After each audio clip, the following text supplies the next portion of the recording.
저희 교회는 주일 오전 일부 예배 때 이사야서를 살펴보고 있습니다. 40장부터 살펴보고 있습니다. 오늘 제 기억이 맞다면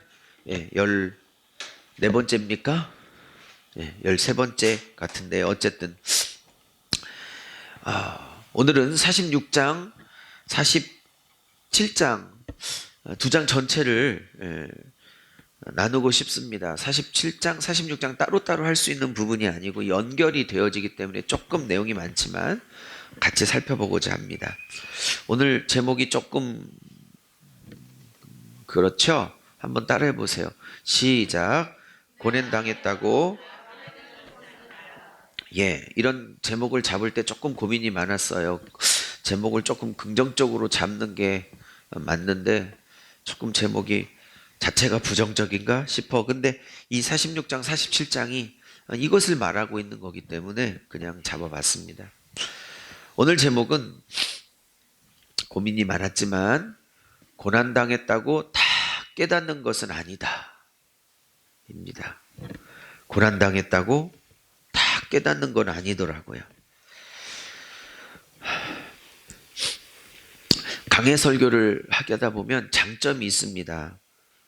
어느 한 권을 잡아서 쭉 순서대로 한 장 한 장 설교를 하기 때문에 여러 가지 장점이 있지요. 첫째, 이번 주에는 무슨 본문을 가지고 설교해야 될까 고민이 없어집니다. 그 다음 본문이 정해져 있기 때문이죠. 두 번째 장점은 정해져 있기 때문에 일주일 동안 충분히 묵상할 수 있고 연구하고 미리미리 대비할 수 있는 장점도 있습니다. 세 번째는 이 본문 저 본문 신구약을 왔다 갔다 하는 것보다 성도들이 한 권 자체를 1년 혹은 6개월 동안 한 권 자체를 순서적으로 살펴보기 때문에 성도들이 한 권의 흐름을 일목요연하게 파악할 수 있다는 굉장한 장점을 갖고 있죠. 그리고 성경을 보는 눈이 아무래도 좀 빨리 열릴 수 있다는 아주 좋은 장점, 이런 세네 가지 장점들이 있습니다. 그러나 이런 강해 설교에 또 아픔이 있다는 건 뭐냐면 순서로 강의를 하기 때문에 그 내용에 관해서 내가 선택을 할 수 없다는 아픔도 있습니다. 우리가 40장부터 계속 13번을 살펴보고 있는데 그동안에는 물론 심판도 있고 하나님의 쓴소리도 있었지만 주로 회복과 앞날에 대한 소망과 하나님의 일하심에 관한 기대를 갖게 하는 내용들이 참 많았습니다.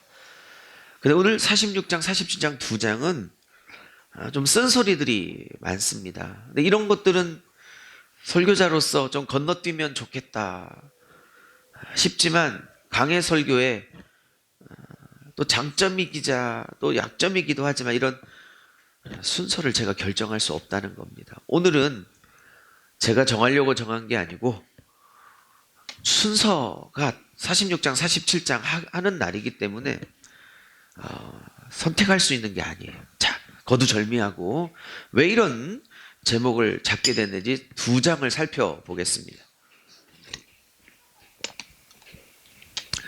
이사야 강해를 할 때마다 제가 늘 말씀드리지만 이사야는 66장으로 구성되어 있다고 말씀을 드렸고 1장부터 39장까지가 첫 번째 덩어리로 제1부 이사야라고 말씀드렸습니다.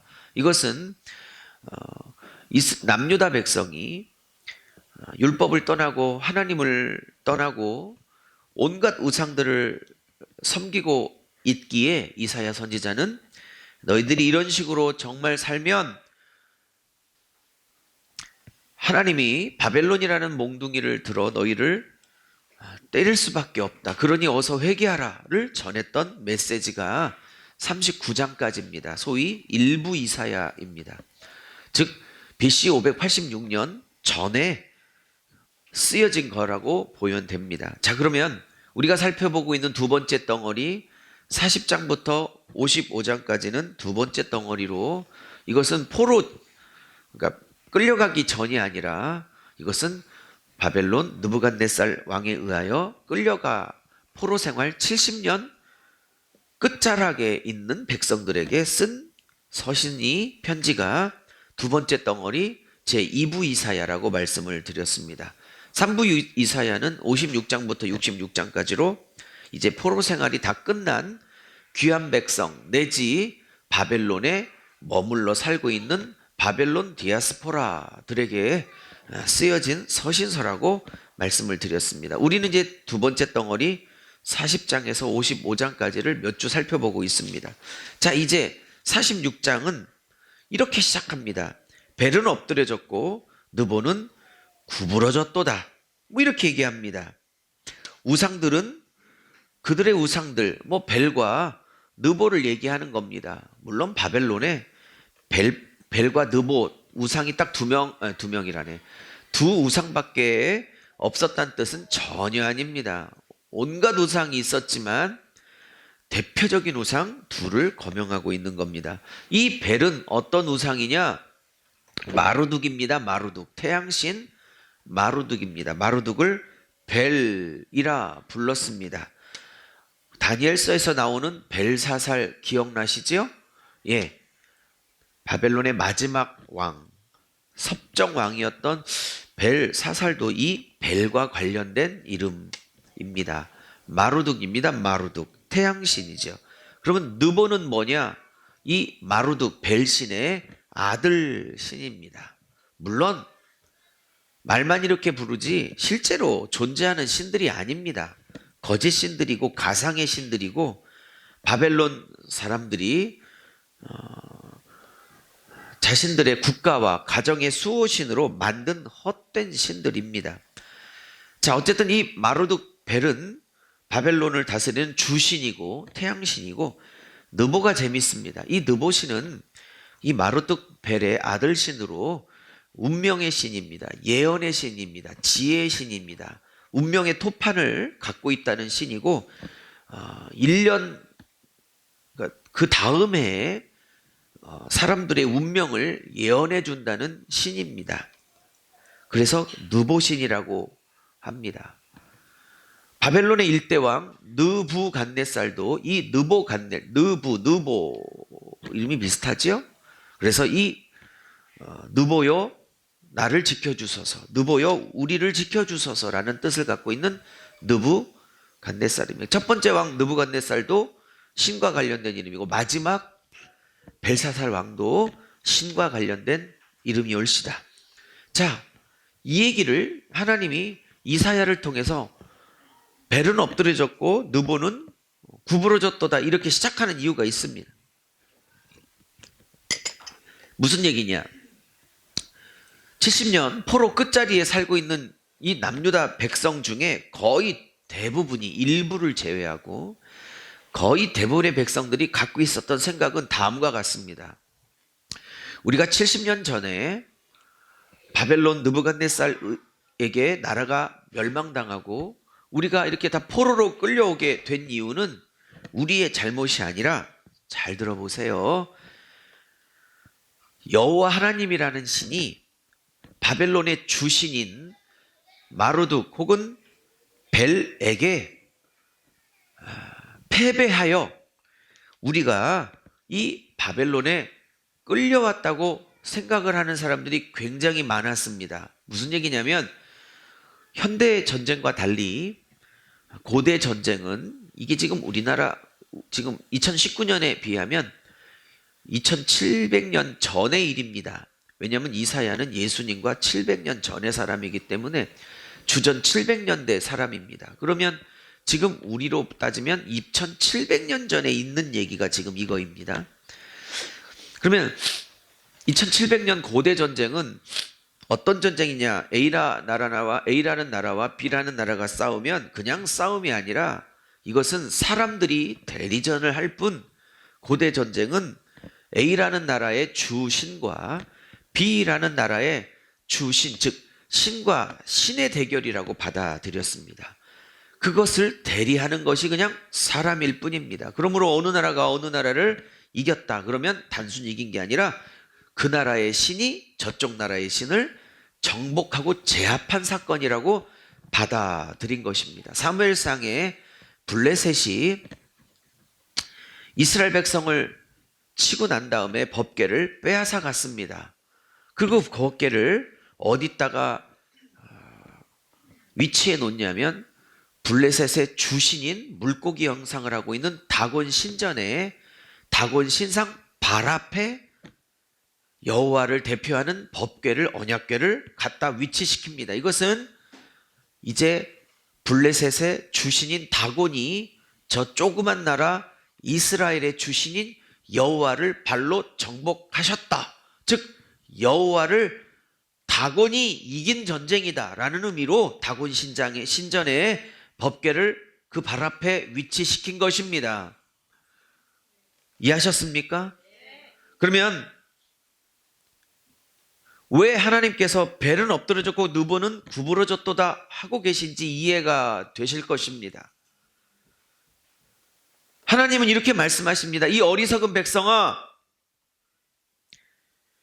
너희들이 지금 바벨론에 70년 끝자락에 이렇게 고생을 하고 있는 이유가 너희들의 죄악과 너희들의 우상숭배와 너희들의 교만과 너희들의 착각과 수많은 선지자들에게 선포했던 나의 경고의 메시지를 무시한 이유로 내가 너희들을 이 바벨론 땅에 이 고난을 겪게 하고 있는다는 사실을 아직도 깨닫지 못하고 기껏 한다는 소리가 이 소리냐? 그것은 무엇입니까? 어머, 여호와 신이, 우리가 섬겼던 여호와 신이 바벨론의 주신인 말뚝, 벨, 느고보다 약하셔서 지신 전쟁이구나 라고 착각을 했다란 뜻입니다. 그러면 이런 착각을 하게 되면 본능적으로 그 다음 행동이 따라오게 되지 않겠어요? 그것은 여호와 신앙을 버리고 마루뚝 신앙을 갖게 되는 것이고 바벨론화 되는 것이고 느보를 이제 하나님이라고 섬기게 되는 배도가 당연히 그 행동으로 열매로 따라오게 될 수밖에 없는 것입니다. 문헌을 읽어보면 실제로 바벨론의 포로로 끌려갔던 많은 유다 백성들이 여호와를 버리고 마루뚝 신으로 귀화했습니다. 무슨 말인지 아셨습니까? 한순간에 여호와 신앙을 버렸습니다. 마루뚝을 하나님이라 고백하고 그냥 거기서 눌러 앉은 사람들이 굉장히 많았다는 겁니다. 그래서 귀한 백성이 그렇게 적었던 것입니다. 하나님은 선포하십니다. 내가 약해서, 내가 힘이 없어서 마루뚝과 벨과 느보에게 진 전쟁이 아니란다. 너희들의 죄악 때문에, 너희들의 우상숭배 때문에 내가 너희를 정신 차리라고 보낸 이 고난이란다. 이 70년의 아픔과 고난과 눈물을 내가 너희에게 겪게 했는데도, 고난을 당하게 했는데도 아직도 깨닫지 못하고 있느냐? 라는 사실입니다. 오늘 제목이 뭔지 아십니까? 고난당했다고 다 깨닫는 게 아닙니다. 오늘 순서가 이러기 때문에 전하고 있다는 걸 오해하지 마십시오. 오늘 참석한 분들에게 하실 말씀이 있는 겁니다. 저는 목회를 하면서 22년째 목회를 합니다. 전도사 때부터 시작하면 거의 22년째 들어가고 있습니다. 선배 목사님들 부에 비하면 작은 숫자지만 어쨌든 22년, 23년째 목회를 교회 울타리에서 영혼들을 섬기고 있습니다. 제가 느끼는 게 있습니다. 여러 교회를 섬겼지만 이런 교회 저런 교회 교파를 초월해서 많은 교회를 22년째 섬기고 있지만 제가 느끼는 게 있어요. 저는 고난을 당하면 다 순해질 줄 알았어요. 고난당하면 다 눈에 도끼가 빠질 줄 알았어요. 고난당하면 교만기가 다 사라지는 줄 알았어요. 근데 22년 섬기다 보니까 아니에요. 잘 들으십시오. 오늘 이 얘기가 들을 사람이 있어서 하나님이 부르신 거거든요. 제가 어렸을 때, 순진할 때, 30대 때 신학을 해서 30대 1살, 2살 신학대학원을 MDB 과정을 겪을 때부터 교회 전도사로 섬겼는데 30대 초반에 저는 그런 생각을 했어요. 아무리 독하고 아무리 센 사람이라도 아무리 교만한 사람이라도 고난당하면 다 순해지는 거겠지. 고난당하면 그 눈빛에 도끼가 빠지겠지. 고난당하면 그 말꼬리가 올라갔던 사람도 말꼬리가 내려지겠지. 그 말 한마디에 도끼가 칼이 숨겨져 있던 사람도 고난당하면 그 칼이 다 빠져나가겠지. 아주 순진한 착각을 할 때가 있었습니다.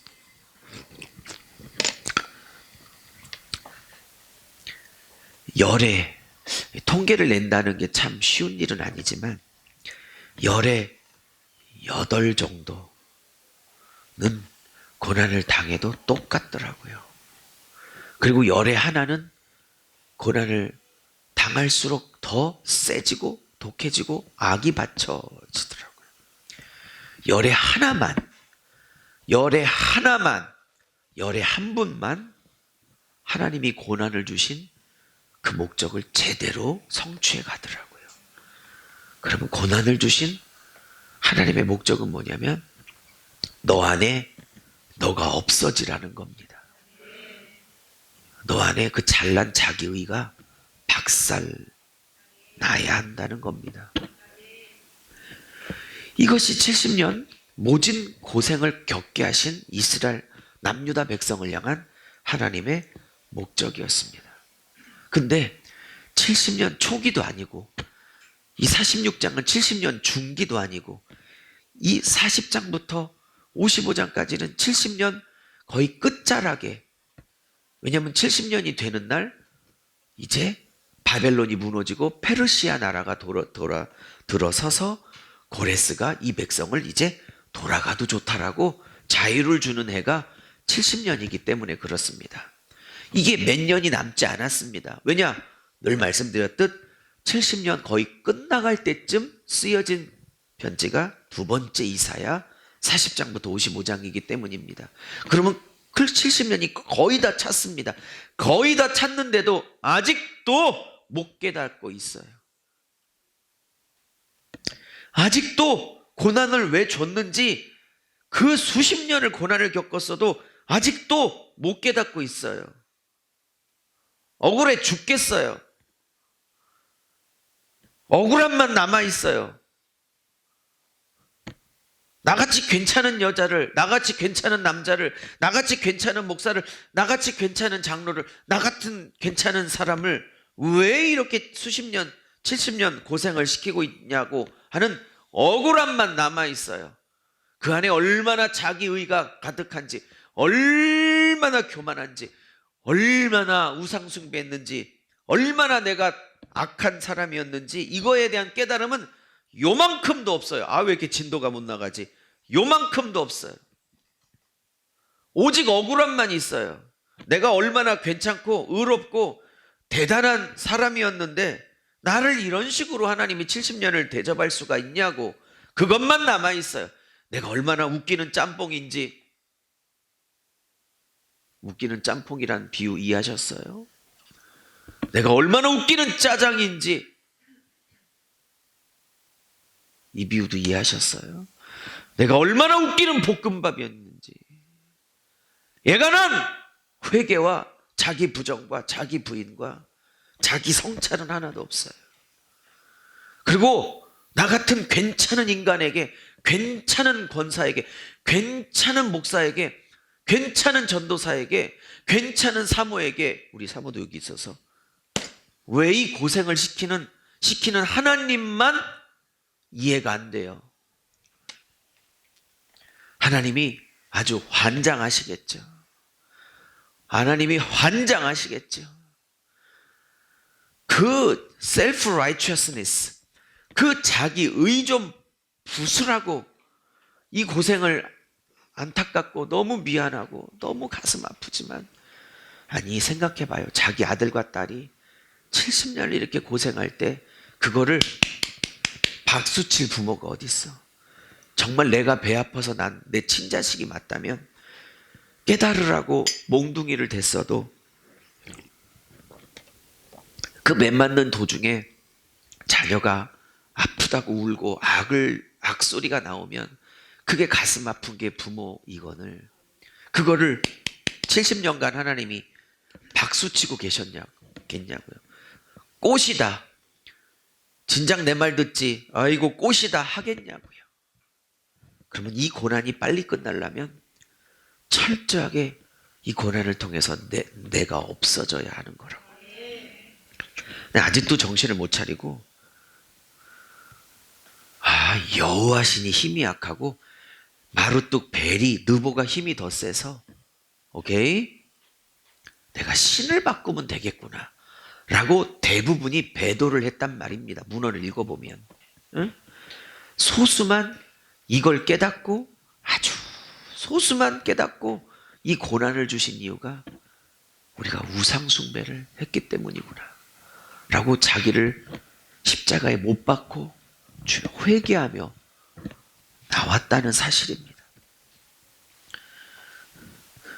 여러분 고난당했다고 다 깨닫지 않습니다.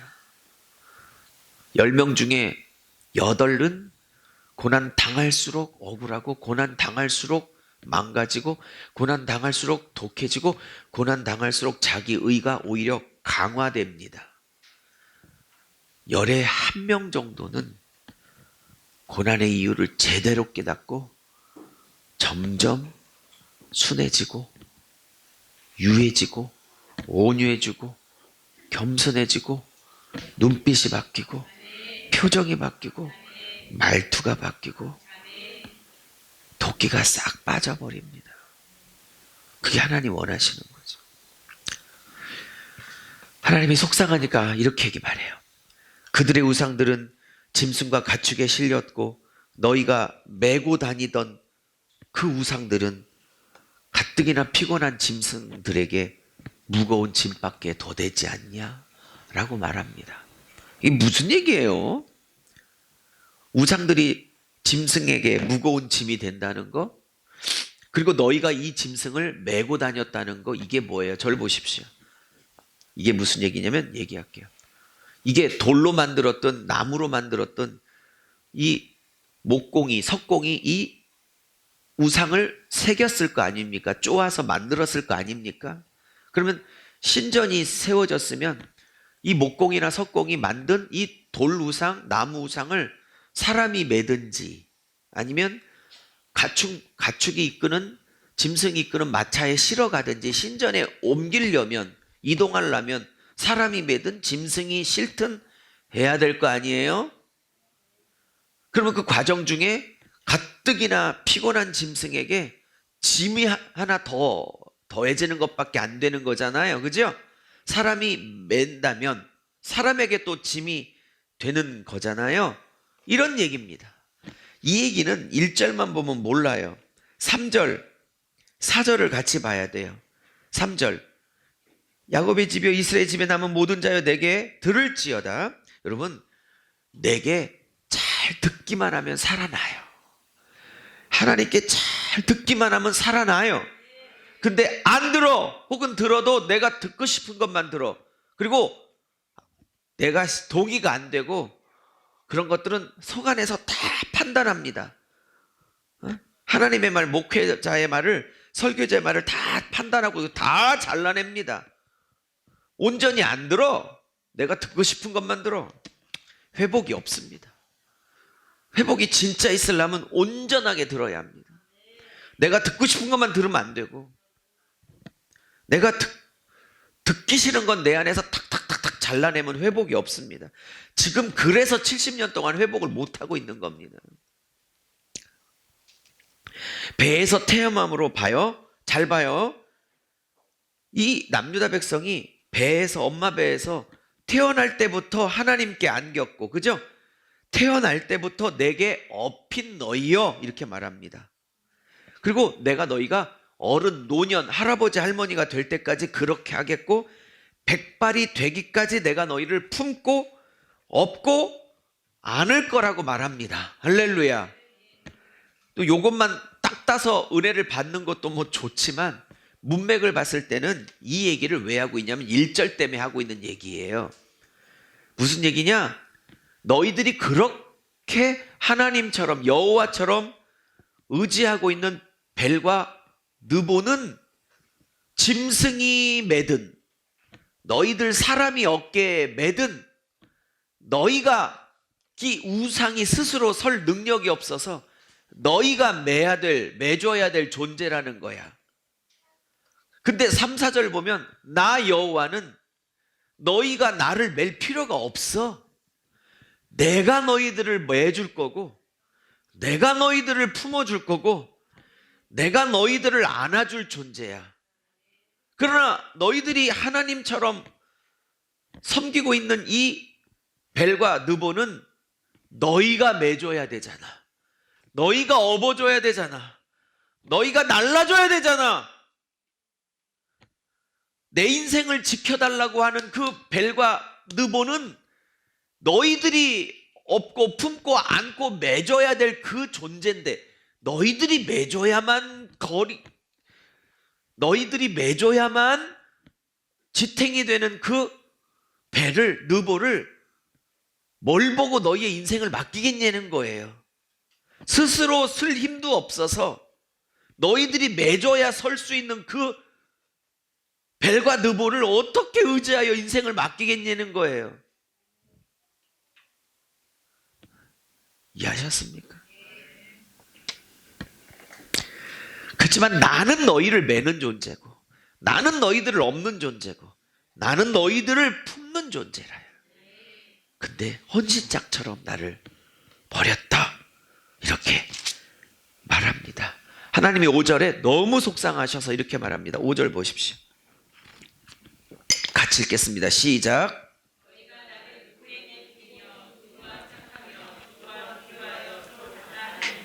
그러면서 왜 나를 벨하고 비교해?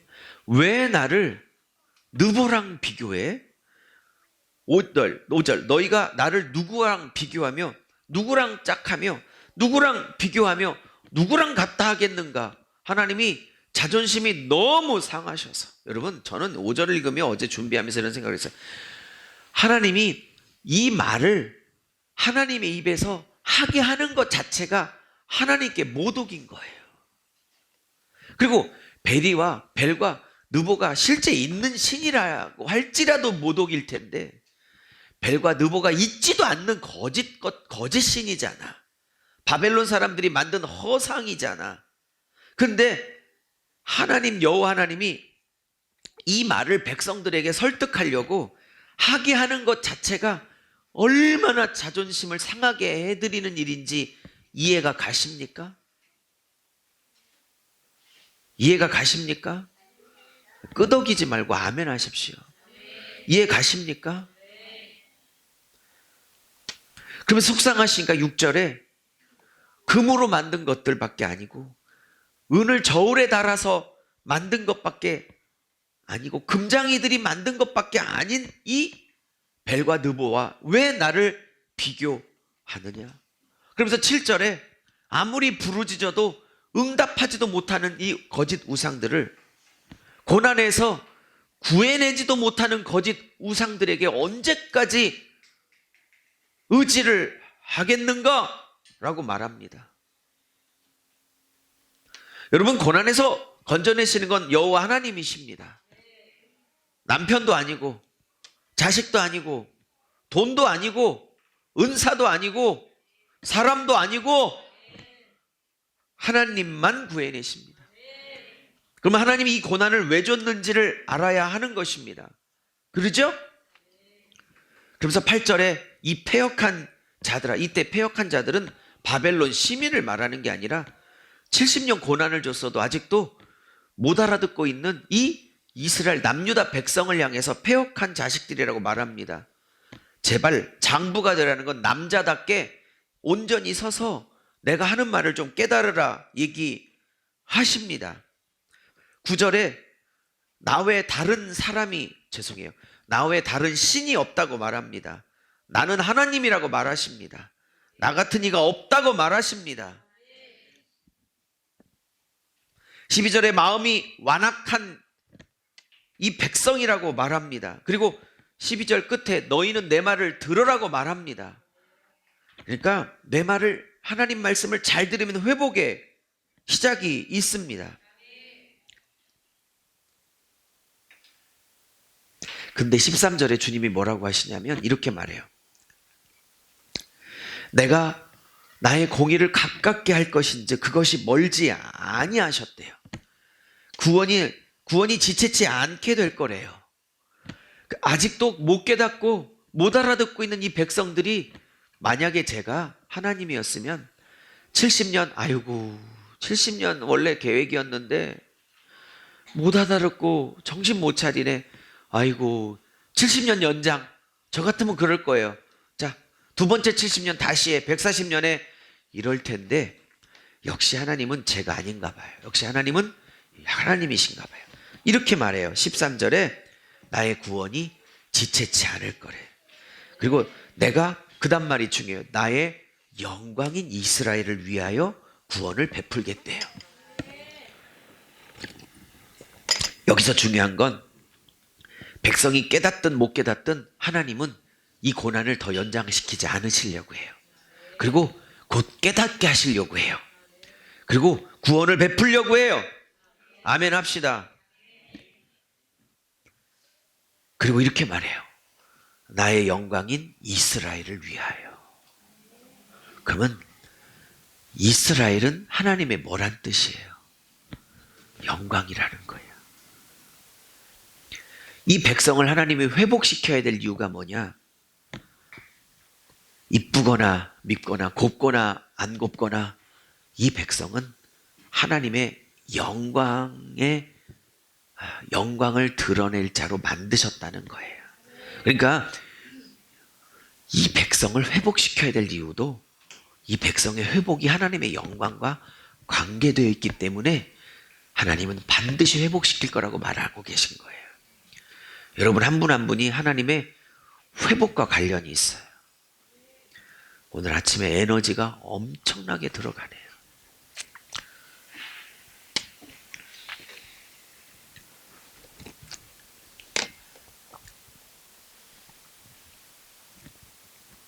근데 47장입니다.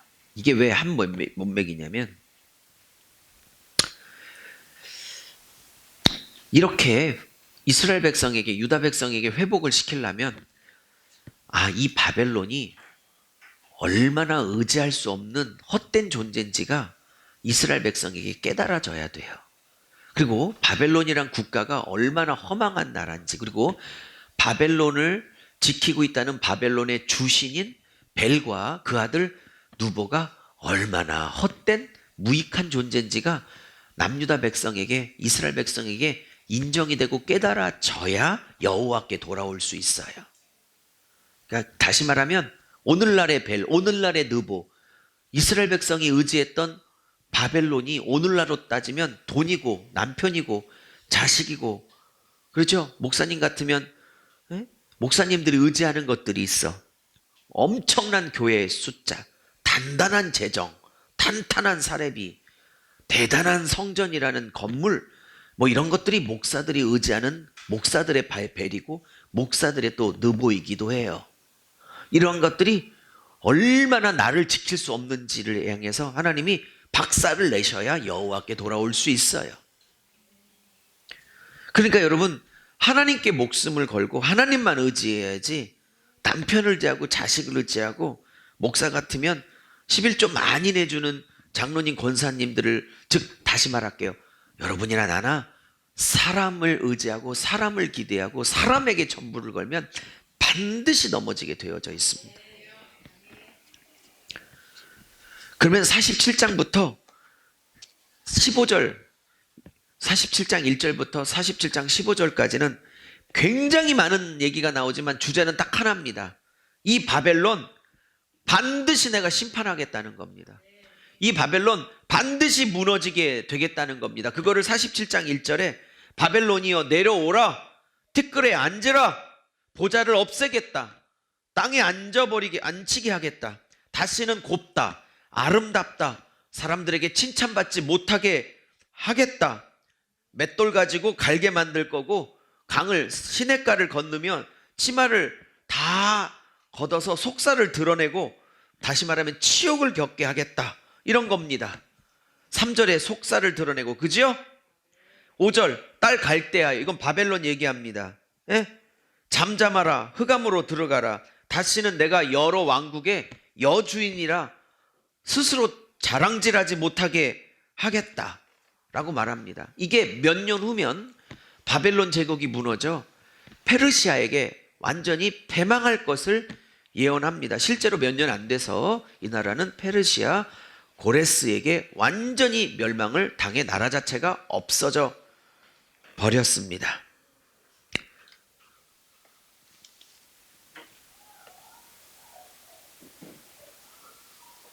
절 보시죠. 말씀을 마무리합니다. 오늘 본문이 제가 오늘 13번째인데 했던 본문 중에 가장 어려운 본문입니다. 사실은 잘 들어주셨고요. 말씀을 마무리할게요. 오늘 제목이 고난을 당했다고 다 깨닫지 않더라입니다. 고난당했다고 다 깨닫는 것은 아니라는 겁니다. 그리고 성경도 그 얘기를 하시고, 짧은 목회 경력 22년째지만 22년 교회 울타리에서 영혼들을 섬길 때도 경험적으로도, 목회 경험적으로도, 임상학적으로도 마찬가지입니다. 한 10%, 10명이면 1명 혹은 2분 정도만 제대로 하나님께서 고난을 통해서 의도하셨던 그 목적대로 빚어서 완성품이 나오더라고요. 대부분의 10명 중에 8은 고난을 당하는 과정 중에 심령이 깨지고 인생이 깨지고 2가지 반응이 나와요. 첫째, 좌절하고 우울하고 망가져서 자살로 가든, 아니면 좀 성격이 독한 분들은 세지고 강해지고 독해지고 싸나워지고 하나님을 향한 분노가 절정에 이루어서 거의 교회를 다니고 계시지만 거의 불신자보다도 더 하나님 앞에 들이받고 있고, 이런 2가지 극단의 결과가 나오는데 그 뿌리는 하나예요. 그 뿌리는 하나라고. 자, 46장은 이거예요. 고난당했어도 아직도 왜 못 깨닫니? 이게 46장이라면 47장은 15절까지 쓰였지만 결론은 하나예요. 교만, 바벨론이 얼마나 교만한지를 얘기하시고, 모든 열국의, 모든 왕국의 진정한 여주인이다, 진정한 통치자다라는 이 교만을 드러내시며, 다시는 모든 왕국의 여주인이라는 소리를, 일컬음을 못 듣게 하겠다. 티끌 자리에, 아주 천한 자리에 내팽개치겠다. 그리고 여자로 비유한 이 바벨론이 페르시아 고레스에 쫓겨서 막 강을 건너갈 때 얼마나 급한지 여자가 창피한 줄도 모르고 치마를 걷어서 살라고, 그 너울가, 그 시냇가를 살라고 막 치마를 걷고 올라가는데 속살이 다 보이는데도 불구하고 창피한지도 모르고 급박하게 지금 고레스에게 쫓겨 도망가는 장면을 3절 4절로 묘사하고 있는 거예요. 이 여왕이 치마를 걷고 폼도 안 나게 속살을, 허벅지를 드러내고 도망가? 바벨론이 그걸 어림도 없지. 지금 왜 하나님이 내 인생에 속살을 드러내시고, 정말 내가 원래 이렇게 안 살려고 그랬는데 폼도 안 나게, 짜증나게. 무슨 말인지 아셨습니까?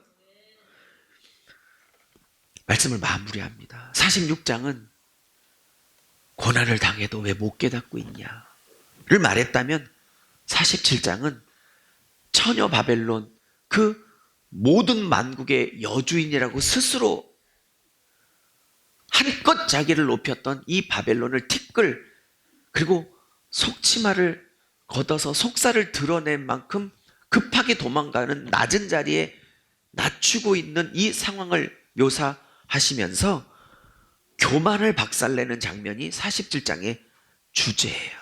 그러면 46장과 47장을 연결하면 46장 고난을 주신 이유는 47장 내가 인정하든 인정하지 않든 내 안에 자기 의를 부수기 위하여, 내가 인정하든 인정하지 않든 내 안에 교만을 부수기 위하여. 막 이런 얘기하면 성도님들은 막 삐지고 막 반발합니다. 어떻게 해요? 목사님 나 안 교만해요. 지 생각이지.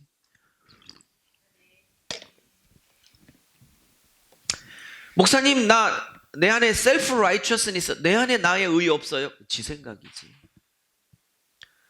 목사님 나 착해요. 그건 지 생각이지. 목사님 나 다 빚어지고 다 무너지고 내가 요즘 맨날 부르는 찬양이 뭔지 아세요? 부서지고 낮아져도 자랑치 못할 거예요. 부서져야 하리. 앞부분 틀렸어요. 무너져야 하리. 깨져야 하리. 더 많이 깨져야 하리. 다 버리고 다 고치고 온전히 낮아져도 주 앞에 선 정결타고 자랑치 못할 것, 원래 이게 음인데 거예요. 부서져야 하리. 무너져야 하리. 더 많이 깨져야 하리. 온전히 버려야 하리. 이 노래만 부르고 있는 거 모르세요? 부르면 뭐해? 지 생각이지. 오래됐어요. 오늘 권사님이 너무 인생이 어려워서 찾아오셔서 같이 기도를 하게 됐어요. 저는 뭐 기도 원장님도 아니고 은사자도 아니지만 그런 거 잘 모르지만 같이 기도할 때 제 마음에 어쨌든 저에게 상담하러 왔으니까 왜 왔는지 모르지만 저 같은 사람에게 저에게 주신 마음이 있었어요. 아, 저분이 다 버렸다 하지만 하나도 버린 게 없구나. 저분이 다 깨졌다 하지만 하나도 깨진 게 없구나. 저분이 빚어지고 만들어지고 있다고 스스로는 말하지만 요만큼도 만들어지고 빚어진 게 없구나. 아직도 자기 의가 드글드글하고 아직도 자기 교만이 드글드글하고 아직도 한 수 깔아보고 이 사람들을 박아보고. 여러분, 교회에 영혼들을 22년째 섬기고 있다는 건 눈빛만 봐도 알 수 있잖아. 죄송해요. 아까는 CCM이라 시험이 안 들었는데 지금은 가요였거든. 죄송해요. 취소. 이쯤 되면 눈빛만 봐도 알 때가 와요. 그걸 부순 자인지 부쉈다고 본인만 생각하지 하나도 안 부순 자인지 금방 알아요. 오늘 본문이 이래요. 제가 이 본문을 하려고 찍은 게 아니라 순서가 이 본문이에요. 이 본문. 오늘 47장 1절부터 15절까지 땅바닥에 낮추겠다. 티끌에 앉게 하겠다. 네가 만국의 여주인이라고? 사실 이거 바벨론이 5절에 내가 그러니까 여러 왕국의 여주인이라고 5절에 이렇게 스스로 자처하며 바벨론 사람들이 또 바벨론 왕들이 이렇게 자부하며 살았는데 사실은 이거 바벨론 왕들의 고백이 아니라 사실은 내 고백 아니에요. 나만한 사람이 없었던 거 아니에요. 나보다 더 대단한 사람들이 없었던 거 아니에요. 사실 5절의 고백은 바벨론 왕들의 고백이 아니라 사실 평생 내 고백이 아니었어요. 저는 5절이 바벨론의 고백이라고 생각 안 해요. 이게 우리 안에 아직도 독버섯처럼 살아있는 우리 속사람의 고백이라 생각하는 거예요. 만국의 여왕을 치니까 못 견디는 거야 지금. 하나님이 너 그거 무너져야 회복이 시작된다. 여러분, 제가 성경을 가리키고 또 22년간 교회에서 이렇게 받들어 섬기면서 느끼는 게 있어요. 저나 제 자신부터 성도님들이나 사람은 똑같더라고요. 결국 내가 괜찮은 사람이라는 이 셀프 라이처스니죠. 영어로 말하면 자기 의가 무너지는 것으로부터 신앙은 출발해요. 근데 이게 굉장히 힘든 거예요. 다시 말하면 자기 사랑 있죠. 자기 애. 그게 자기 의예요. 그러니까 이스라엘 백성은 자기 의 때문에 하나님이 그거 무너지라고 보냈다고 요만큼도 생각 안 하고 오직 억울함만 있고 화만 있고 그 화와 억울함을 여호와라는 신이 벨보다 힘이 약해서 우리가 이 고생했으니 신을 바꾸면 팔자가 바뀔 거라고 생각해서 여호와를 가볍게 버리고 더 센 신이라고 생각한 마루뚝과 벨과 느보에게 돌아가 배도한 거예요. 하나님이 고난과 아픔을 주면 나에게 뭘 보라고 하시는지에 대한 요만큼도 관심 없이 아픔을 주신 하나님께 신경질만 내고 있으니 고난이 끝날 일이 없다 이 말입니다. 그러면 그 고난을 왜 줬어요? 그게 46장이고 고난을 준 이유가 바벨론을 땅바닥에 티끌에 내려앉히게 하겠다라는 이 비유를 가지고 맥으로 이어온다면 그것은 결국 교만이에요. 만왕의 여주인이라고 하는 내 안에 이 자기의, 자기 사랑, 자기를 주인 삼기는 것, 이게 철저하게 무너져야 할 것입니다.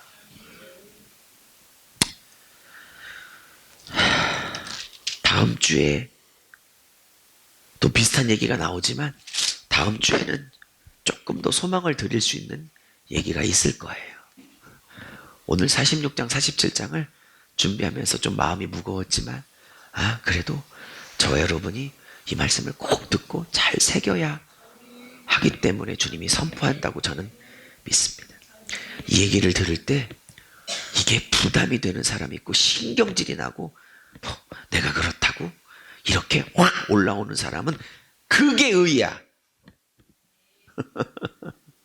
어머, 내가 의가 있는지 없는지가 잘 모르겠으면 오늘 한 40분 설교에 이 얘기가 신경질 난 아닌데 나는 그런 의 없는데 이렇게 올라오면 의가 있는 거야. 근데 이 얘기가 은혜가 되고 내가 그런 사람이죠. 주님 나를 좀 부숴주세요. 나를 박살내주세요. 내 안에 내가 없게 해주세요.